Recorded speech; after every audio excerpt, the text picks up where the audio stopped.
Hulk के green giant MCU का strongest Avenger और सकार का अनडिफीटेबल चैंपियन, जबकि दूसरी तरफ पेनीवाइज ज्यादातर लोगों को लगता है भूत है, पर कोई भूत नहीं बल्कि स्पेस से आया हुआ एक एलियन है जो कि एक स्कैरी शेप शिफ्टर और डांसिंग क्लाउन है जिसे सभी एट के नाम से जानते हैं। और क्या होगा जब ये दोनों आमने सामने होंगे? क्या हल्क एट के डर से डर जाएगा या हल्क का गुस्सा पेनीवाइज पे भारी पड़ेगा? जानेंगे आज की इस वीडियो में।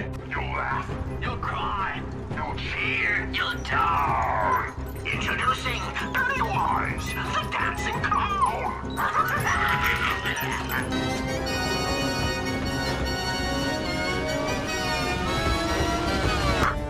Big monster! Oh, always hope.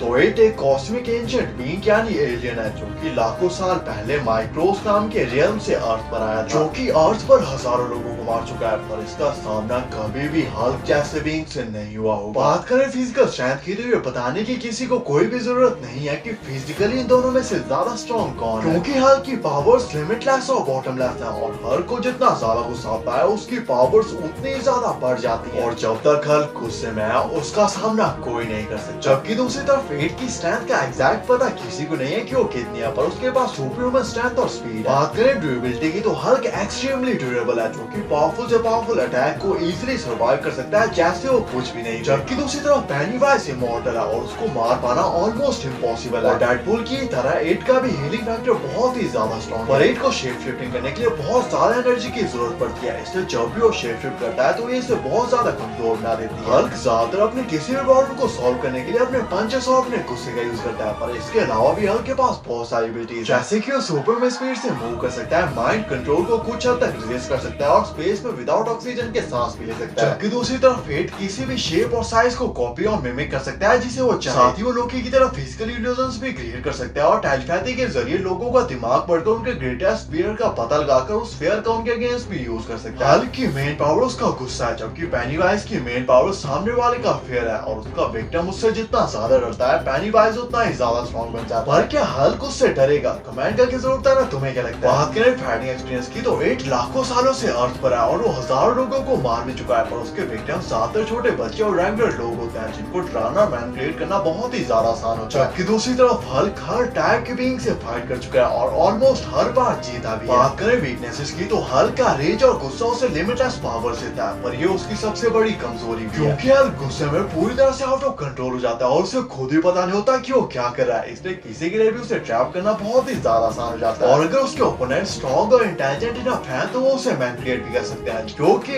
Eight अपनी शेप शिफ्टिंग का इस्तेमाल करके ब्लैक विडो का इस्तेमाल कर सकता है जो कि बैनर का प्यार है, या फिर उसके फादर का, क्योंकि ब्रूस अपने फादर ब्रायन बैनर से भी बहुत ज्यादा डरता था क्योंकि उसका फादर उसे मारना चाहता था, और ये मेमोरीज आज भी ब्रूस और हल्क दोनों के दिमाग में। और अगर दूसरी तरफ बात करें पेनीवाइज की वीकनेसेस की तो तुम्हें याद ही होगा कि उसे कुछ बच्चों के ग्रुप ने हरा दिया था और उसे मारने के लिए एक रिचुअल करना पड़ता है जो कि बहुत ही ज्यादा कंफ्यूजिंग है, और मैंने बहुत कोशिश की पर मुझे वो रिचुअल बिल्कुल भी समझ नहीं आया, इसलिए एटलीस्ट रिचुअल के थ्रू तो पेनीवाइज नहीं बनने वाला, क्योंकि ऑब्वियसली हल्क कौन सा रिचुअल करने बैठेगा। और पेनीवाइज को हराने के और भी तरीके हैं। देखो तुम्हें समझना होगा कि एट सामने वाले विक्टिम के फियर और डर पे फीड करता है, और अगर सामने वाला उससे नहीं डरेगा और उससे गुस्से में बात करेगा तो वो एक छोटे क्रीचर में बदल जाता है, जैसे एक छोटा 10 साल का बच्चा भी उसे हरा सकता है, और अगर उसके हार्ट को निकाल के डिस्ट्रॉय कर दिया जाए तो एट मर जाएगा। और बात करें फियर और रेज के इस कंपैरिजन की तो देखो ये फाइट बहुत ही ज्यादा इंटरेस्टिंग होगी। एट हल्क को ब्रूस की मेमोरीज और इल्यूजन सिखा के डराने की कोशिश कर सकता है, पर मेरे हिसाब से हल्क इस क्लाउन को देख के डरेगा नहीं बल्कि उसे गुस्सा ही आएगा। एट अपना 100% देगा और पूरी कोशिश करेगा हल्क को डराने की, ताकि वो उसके डर पे फीड करके और भी ज्यादा स्ट्रॉन्ग बन जाए और उसे हरा सके, पर मेरे हिसाब से ये उसके किसी काम नहीं आएगा। एटलीस्ट मेरे हिसाब से हल्क उन 14-15 साल के लूजर्स ग्रुप के बच्चों से तो ज्यादा ब्रेव और स्ट्रॉन्ग है। पर रुको, ये फाइट अभी बिल्कुल भी खत्म नहीं हुई है, क्योंकि पेनीवाइज अपने ट्रम्प कार्ड का यूज कर सकता है, जिसमें वो ब्रूस बैनर की मेमोरीज और अपनी शेप शिफ्टिंग का यूज करके नताशा बन सकता है और अपने हाथ को आगे करके हल्क को ब्रूस बैनर में बदल सकता है, और ब्रूस बैनर जायंट एट के आगे निहत्था होगा, और अब एट बैनर को डराकर उसके डर पर फीड करने की कोशिश करेगा। पर मुझे नहीं लगता कि अर्थ, सकार, इन्फिनिटी वॉर और इतना सब कुछ देखने के बाद बैनर अब एक जोकर से डरेगा। बैनर को पेनीवाइज में कोई डरावना नहीं बल्कि एक बेचारा क्रीचर दिखेगा जो कि क्या ही कर रहा है और पता नहीं क्यों ही कर रहा है, और शायद से उसे देख के डर के चिल्लाए नहीं बल्कि हंसने लगे, क्योंकि देखो बैनर बचपन में स्टार्टिंग से ही अपने डर का सामना करके उस पे काबू पाता है। चाहे बचपन में उसके वायलेंट फादर का हो, बाद में हल्क के गुस्से और उसके आउट ऑफ कंट्रोल होने का या पूरी दुनिया के डिस्ट्रॉय होने का, बैनर ने हर बार अपने डर पे काबू पाया और ब्रूस बैनर के इन सब डरों के आगे एट की 2-4 शेप शिफ्टिंग कुछ भी नहीं हो। और इस तरह से लोगों के डर और फियर पे फीड करने वाला एट बैनर की हंसी और बातों से छोटे क्रिएचर में बदल जाएगा। और अगर उस टाइम गलती से हल्क बाहर आ गया तो पेनीवाइज की बॉडी और हर्ट दोनों डिस्ट्रॉय हो जाएंगे। और इस तरह से हल्क इस फाइट का एक अल्टीमेट नर होगा। और इसके बाद हल्क का सामना किसका होगा और वो कौन है जो हल्क की रेज का सामना कर सकता है, कमेंट करके जरूर बताना है। Thanks for